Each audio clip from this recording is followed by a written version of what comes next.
years, the ocean waves have pounded our rocky shores, but the steep cliffs have held firm against the force of stormy seas.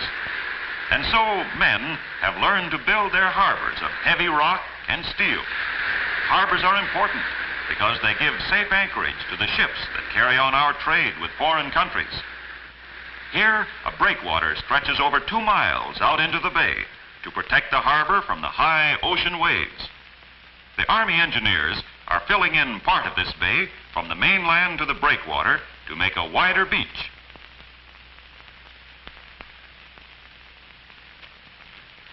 Bob is lucky to live at the port near Los Angeles.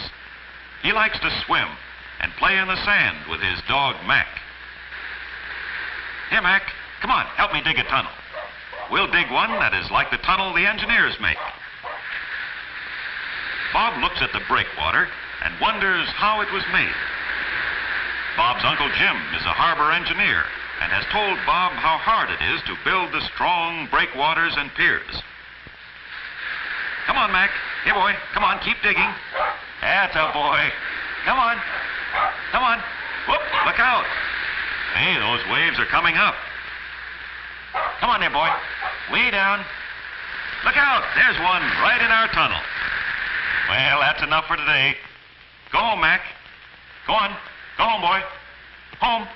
Atta boy.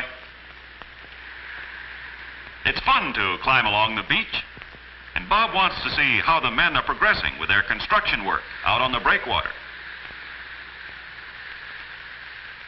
Large brown steel pipes are laid along the top of the breakwater to carry the sand from the dredges to the beach they are widening.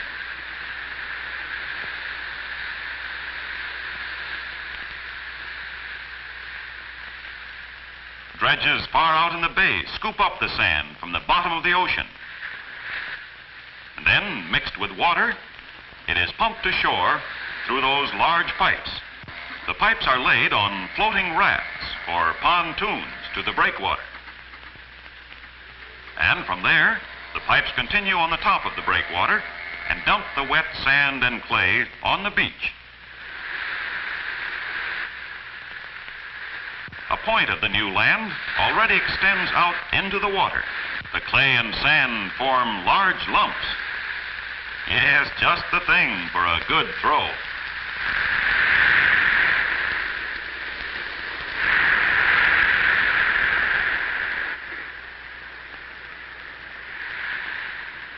Bob inspects a piece. Why, it isn't so hard. He can break it.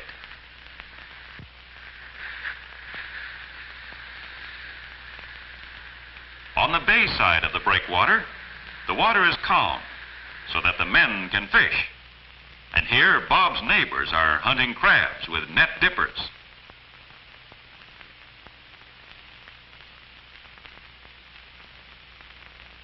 Harry puts a squib into his net for bait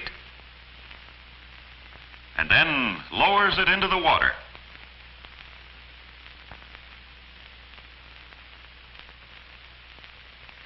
Bob is anxious to help. Say, Harry has a bite. And up come some crabs. And so does Mr. Downing. What fun this is. Uh-oh, look out, Bob. Those claws can really pinch. Here's some more. When Mr. Crab sees an enemy, he can fold his legs under his shell and look just like a rock. These crabs are fine eating. Bob really understands now that while the water is rough on the outside of the breakwater, inside it is calm, a safe harbor for the small boats at anchor and for the large freighters unloading at the docks. Later, the beach will be wide, like this. Nearby, a huge construction job is in progress. Bob can see better from the top of the pile of lumber.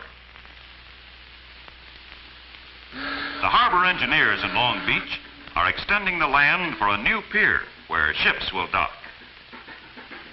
Trains and trucks bring the building materials to the waterfront and the wharf is a busy place, humming with activity. The steel sheet piles are 78 feet long. The workmen signal the operator in the cab how they want the crane to move, and he skillfully operates the large crane to lower the sheet piles evenly on the stack.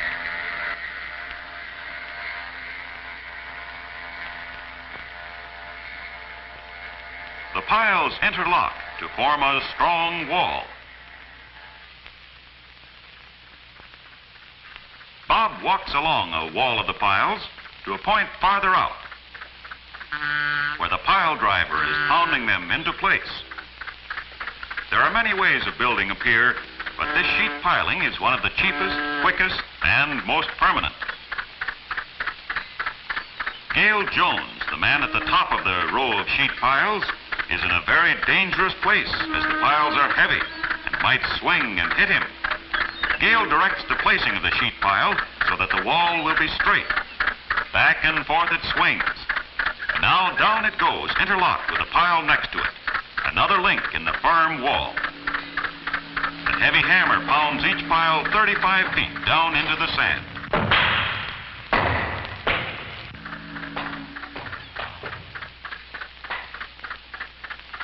On the opposite side of the wall, a crew of men on the large barge run the steam boiler and the machinery that operates the heavy hammer. The pile is now in place, and the men move the hammer to pound the next one into the sandy bottom of the bay. This pier will be 600 feet wide and 1,200 feet long. Later, 2 rows of sheet piling will stretch far out into the water, and the space between the 2 walls will be filled in to make a pier. Here, a crane is lifting buckets of rock and gravel from the bottom of the bay.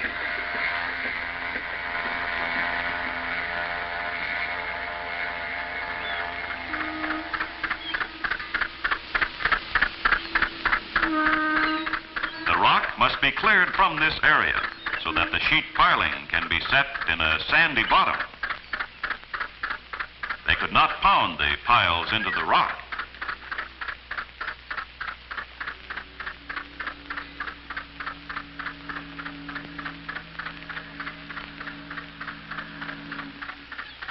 Large teeth in the bucket scoop up the rock.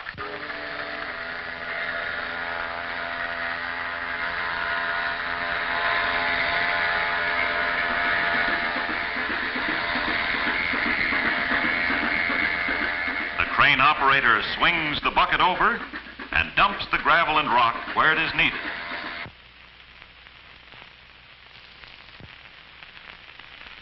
The pile driver hammers the huge wooden piles into the sandy bottom of the bay.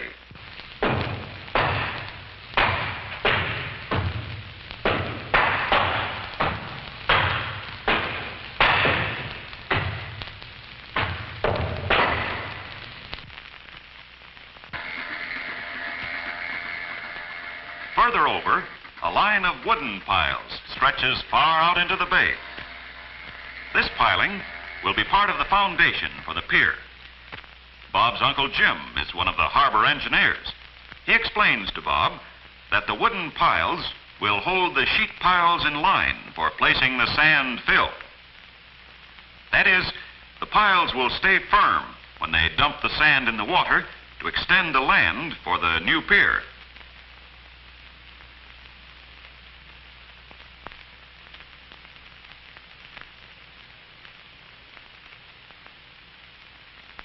Uncle Jim explains that Robert Keene is looking through the transit or telescope to see the plumb bob which one of the men holds. Plumb bobs are used to determine the line of the pier so that when the pier is finished, it will be straight. The men on the raft are straightening the pilings with cables. All the measurements for the pier must be exact. The harbor designing engineers draw up plans far ahead for a piece of construction work. Plans are made just the way people make plans for a house. The transit is like a telescope and enlarges objects far away.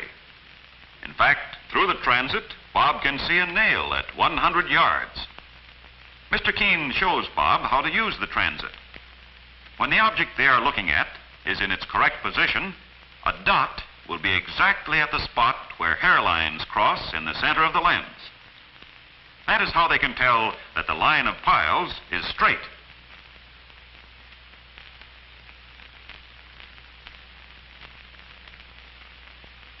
Later, they place steel rods from the wooden piles to the sheet piling. Large cranes swing buckets of sand from barges to fill in the space between the piles.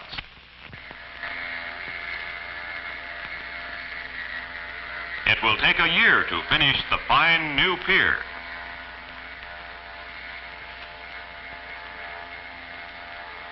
A harbor is laid out like a city, with waterways in place of streets.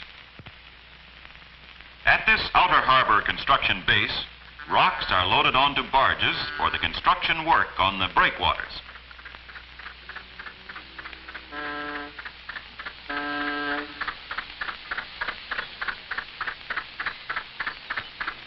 Mr. Burdick, Bob's friend, explains to him that rocks play an important part in harbor construction, not only for the breakwaters and piers, but also to protect the filled-in banks along the edge of the harbor.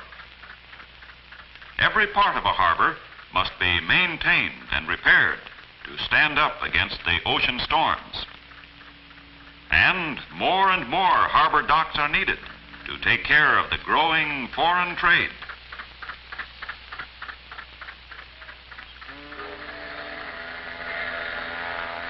A freight train arrives with its heavy load. The rocks come from the rock quarries in Riverside, 100 miles away. They are loaded on the trains at the quarries, and the long freight trains bring the rocks directly to this outer base. The harbor engineers get their materials from places as near as possible to their work. An empty barge returns from the breakwater for another load of rock. Tugboats haul the barges full of rock to the breakwater under construction and then bring it back empty for another load.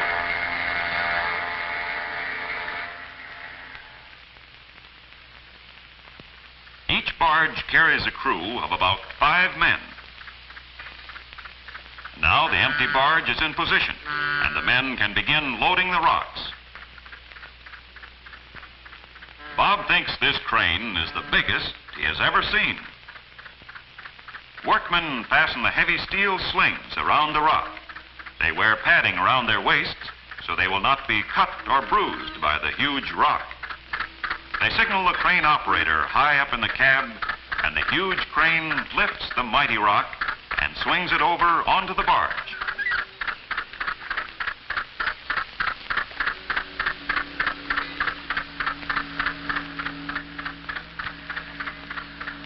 A workman on the barge directs the placing of the rock. The men are careful not to work under the rock. They move fast to keep out of the way, as sometimes the cables slip and the rocks drop. The number on the rock tells its size. This rock weighs 15 tons. Huge cement blocks are also used.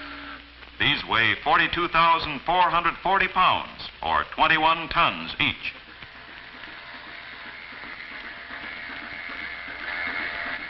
And so the work continues until the barge has a full load and is ready to leave for the breakwater. Far out at the end of the breakwater, the construction work goes on. On one side, the water is rough. What a contrast to the bay side of the breakwater, where the water is calm and smooth. A large crane swings the rocks from the barge to the point where they are building the breakwater.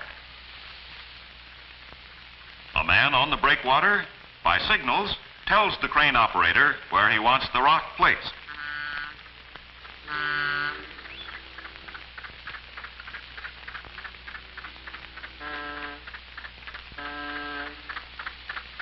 Many types of cranes are used on a large construction job. Man uses machinery to do as much of the heavy work as he can.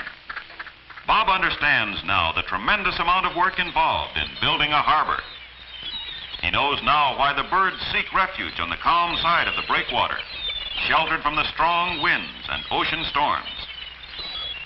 Here a family of seals are bringing up their babies. They sun themselves lazily on the rocks in the calm waters. There go Mama and Papa. Their baby hardly knows enough to be afraid of visitors. But finally, in she goes. A harbor is a place where ships can anchor protected from the ocean gales, a refuge for the Navy. In ship's language, safe in port. And when storm clouds gather, our man-made breakwater and piers will stand the force of the mighty ocean, just as our rocky shores have held back the ocean for hundreds of years.